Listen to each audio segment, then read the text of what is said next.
Cash-alo or Cash Express? Anong olabay na subukan ko na para sa akin ay mas okay hiraman at hindi ganun kalaki yung interest na ibabayad ninyo per 30 days. So, sa video ito na yun ang pag-usapan natin ng dalawang ola na ito. Cash-alo, Cash Express. Pero bago lahat, maglalamping mo muna ako sa inyo na pakisubscribe po aking channel, Johnny Depp. Paki-like po, malaking tulong po yan sa aking channel. Paki-share. Tapos hit nyo rin yung notification bell para updated po kayo sa mga videos na ginagawa natin dito about sa Honest Ola reviews na ginagawa ko. Disclaimer, hindi po ako Ola promoter, hindi po ako Ola agent, hindi po ako sponsor ng mga Ola na ito, at hindi po ako nang hihikayat na mangutang kayo at mangutang sa mga online loan app. Ginagawa ko po ito para magkaroon po kayo ng tamang expectations at para masubukan ko mismo ako para may ma-share sa inyo na real experience na maaari maging dahilan o maaari maging karagdagang ideya ninyo kung kayo susubok na umutang sa mga ola nito. Ito, itong dalawang ito, medyo mas matagal ko na nga lang nasubukan itong si Cash-alo. Unlike itong si Cash Express na kailan ko lang sinubukan. Pero unahin natin pag-usapan itong si Cash Express. So, meron akong loan sa kanya nitong last month lang, yung August. Humiram ako sa kanya ng 1.5, ayan, noong August 31. Sinubukan ko lang ito kasi second loan ko na to sa kanya. Meron akong ginawang unang video sa kanya. And then, itong 1.5 na to, sinubukan ko siya for 30 days o yung 1 month. Then, ito yung nakalagay, nababayaran ko sa kanya just for 30 days. Pakita ko sa inyo mga kadyani, wait lang. Ayan.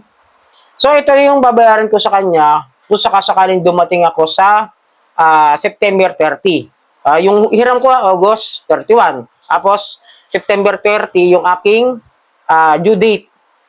Mabayaran ko siya ng buo, aabutin po siya ng 2,475 sa halagang 1,500. So, may nakalagay naman po sa baba na 675 na interest. Okay, tama naman, pasok sa 15% interest rate.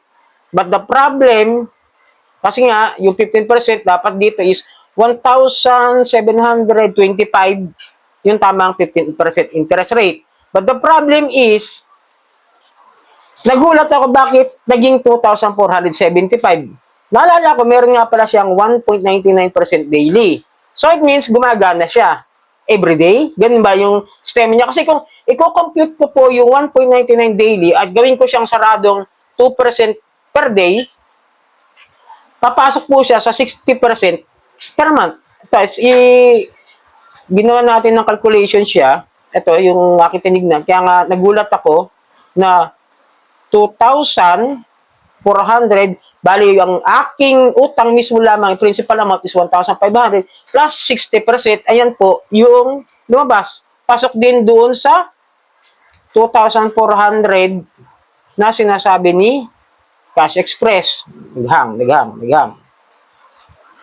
Okay? Yun po yung naano niya. Kaya nagulat ako bakit naging 2,400 yung kanyang monthly bubuing babayaran. Diba? Parang medyo dun lang ko nalito. Hindi ko alam kung tama ba yung calculation nila o mali yung calculation ko o tama yung calculation ko o mali yung kanila. Medyo malilito ka sa kanila talaga. Kasi ang dami rin nilang processing fee, tsaka SMS info, electronic doctor, something like that. Pero gumagana yung 2% per day na interest. Okay yun lang po. Wala tayong paninira ito, sinubukan ko lang, kaya nagulat ako bakit ganun kalaki. Naging almost 60% monthly. Na dapat ang babayaran ko lang kung aking pagbabasehan yung 15%. Kasi sabi niyang ceiling of interest rate ng SEC, dapat babayaran ko is 1,775. Okay? Then, lipat tayo kay Cash-alo. Ito talaga, para sa akin, pasok yung 15% interest rate. Kasi, ang hinanam ko kay Cash-alo nitong nakaraan lang na September 3, ayan po, pakita ko sa inyo, okay? Yung 2000, September 3, sinubukan ko siya hanggang October 31, kasi nang siya, bali 29 days, pero hindi naman nalalayo sa 30 days ni Cash Express, okay? Yung 2,000 ko, nababayaran, hiniram ko sa kanila, ang babayaran ko sa kanya sa October 1 is 2,342. Now, which is para sa akin, pasok siya sa 15%, Kasi ang 10% ng 2,000, siyempre naman natin is 200. Then 5% is 100, di ba? Pasok sa 15%. Then, nung kinuwenta ko yung interest na nakalagay dito sa ibaba ng 2,000 is 100.67.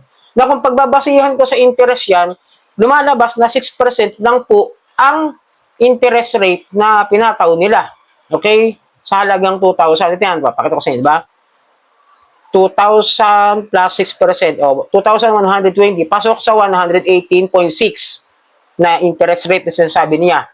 Diba? 6% lang. Then, syempre, meron siyang processing fee na kailangan din niyang gamitin para sa service fee na charge ni Casialo na 178. Na, which is para sa akin, okay lang din. Talagang pasok siya sa 15%. Sabi natin meron 42 kasi meron siyang insurance premium fee ng Coco Life.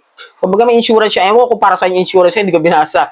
Pero yung 46 pesos na ito, okay lang.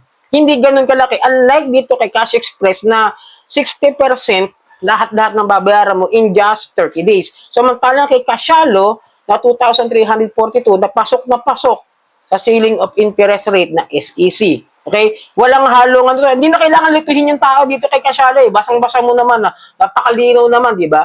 Unlike dun kay Cash Express na medyo malilito ka talaga na hindi ko alam kung para saan yung mga pinagkakaltas nila, pinagdadagdag nila, at meron pang 2% daily, almost 2% kasi nga 1.99% daily. Kaya pumapasok talaga. Mas maniniwala ako na papasok yung 1.99% o 2% daily nila doon sa interest rate per month. Na, para sa akin which is labag doon sa ceiling of interest rate ng SEC. Okay? Ito, sinishare ko lang po yung experience ko para magkaroon kayo ng ideya o expectations dito sa dalawang ulam na ito na subukan ko. Kaya kung para sa akin, kung ano mas okay talaga na hiraman, para sa akin in my experience, si Casialo. Mas maganda siyang hiraman kasi monthly, baba interest. Unlike doon sa isa na kapag hindi mo kayang bayaran yung 2,400, magkakaroon pa ng 1,125 yata, something like that na 1,125 na partial payment monthly, and then susunod na buwan, meron na naman siyang another hulog na 700 something wait lang, ito na 742.5 sa October 30, tapos susunod na naman 668, so kung saan parang siya na yung binuhay natin si Cash Express. Pag magaling pa ng huli next year, February 27, tingnan nyo, kung pansinin nyo, babayaran ko siya ng 1,284.31. Samantalang doon pa lang sa utang ko na 1,500, ang laki na ng ibinayad ko sa kanila monthly. Okay? Sana nakatulong sa inyo, magkaroon kayo ng tamang expectations sa mga hihiraman ninyo dito sa dalawang ito, kung ano yung mas nakakatulong at sa hindi. Kaya lalo na kung nagkakaproblema kayo sa financial, kung nawalan kayo ng trabaho, may sakit kayo, nagkaroon ng sakit ng pamilya, sana wag naman. Mas maganda magkaroon kayo ng malinaw na experience na i-share ko sa inyo. So sana, paki-subscribe na lang po ang Johnny Det, like, share at hit niyo po yung notification bell para updated po kayo sa mga really shared experience na pinibigay ko sa inyo sa mga online loan app na nire-review natin. Maraming salamat sa ulitin.